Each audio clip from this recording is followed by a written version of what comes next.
starting with my mom, who I affectionately called Little Mama, and you can see in the picture she was just tiny. She was 117.2 pounds, but I'm getting a little bit of my ahead of myself here.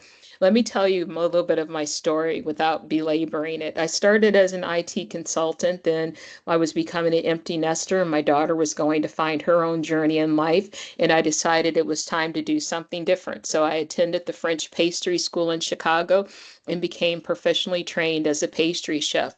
Opened a bakery in the town that I lived in, and everything was buzzing along. I'm baking my stuff and doing my thing.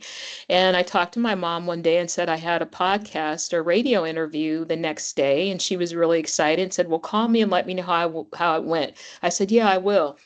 And so we said, "I love you," and hung up. And the next day I tried to call her, and the phone kept ringing. And I thought, well, no big deal. She's busy.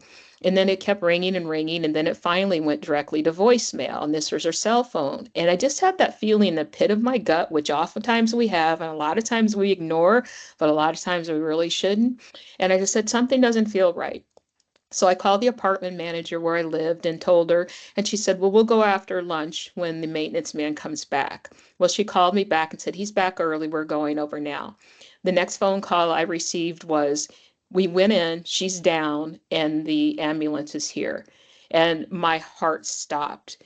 And didn't know what I was walking into, but that was May 20th of 2010, and that was the date that changed everything. The picture you see on the screen was 2 months after she had had her stroke and was in the nursing home. And she looks like the mom I always remembered, but she was forever changed.